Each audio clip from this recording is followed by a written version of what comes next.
అందరికీ నమస్తే. అందరు ఎట్లున్నారు? మంచిగా ఉన్నారా? నేనైతే జబర్దస్త్ ఉన్నానండి. ఇలా ముచ్చటేందనంటే సౌత్ ఇండస్ట్రీలో ఎంతో మంది స్టార్ హీరోయిన్స్ ఉన్నారు కానీ వాళ్ళల్లో సాయి పల్లవి సపరేట్ అని చెప్పుకోవచ్చు. కెరియర్ స్టార్టింగ్ నుండి ఇప్పటి వరకు ఆమె ఎంచుకున్న క్యారెక్టర్లు కానీ ఆమె చేసే సినిమాలలో కానీ స్పెషల్ తీరు చూపించుకుంటది. ఆడియన్స్ ని ప్రతి చోట ఆమె అభినయంతో మెప్పిస్తా ఉంటది. ఇక చాలా మంది హీరోయిన్లు ఒక్కసారి క్రేజ్ పెరిగిన తర్వాత ప్రతిదీ వేసుకుంటా డబ్బులు సంపాదించుకుంటారు. కానీ సాయి పల్లవి రూటే సపరేట్ అన్నట్లు ఆమెకి రెమ్యునరేషన్ ఆశ పెట్టినా గానీ క్యారెక్టర్ నచ్చకపోతే ససే మీరా నో అని చెప్పేస్తుంది. ఇక ఎవరికి భయపడకుండా వెనకడకుండా నో అని చెప్పేస్తుంది. ఇక ఆమె ఎంచుకునే క్యారెక్టర్ వల్ల ఆడియన్స్ కూడా ఆమెను ఎట్లా చూడాలనుకుంటారో అట్లాంటి పాత్రలే ఎంచుకొని వేస్తుంటాం అనమాట. ఇక అసలు ముచ్చటకు వస్తే రీసెంట్ గా ఈమెకు ఒక తెలుగు ప్రాజెక్ట్ వచ్చిందంట. ఇక అది కూడా ఆమె రిజెక్ట్ చేసిందనంట.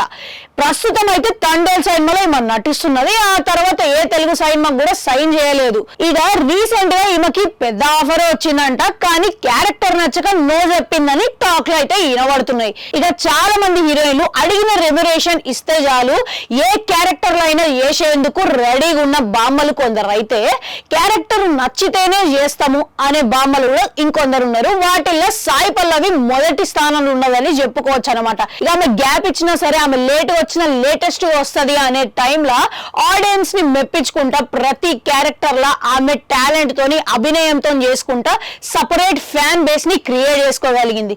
ఇక సౌత్ లో ఈమె క్రేజ్ ని చూసి బాలీవుడ్ లో కూడా ఈమెకి మస్తుగా ఆఫర్లు వస్తున్నాయి. ప్రస్తుతం బాలీవుడ్ లో ఈమె రామాయణంతో పాటు అమీర్ ఖాన్ కొడుకు సినిమాలో కూడా నటిస్తున్నది. మొత్తానికైతే బాలీవుడ్ ఆడియన్స్ ని కూడా మెప్పించేందుకు ఫిదా చేయించేందుకు ఈ బామ్మ రెడీ అవుతుంది అనమాట. ఇక ఇంతకీ మీలో సాయి పల్లవి ఫ్యాన్స్ ఎంతమంది ఉన్నారు? ఒక లైక్ వేసుకోండి.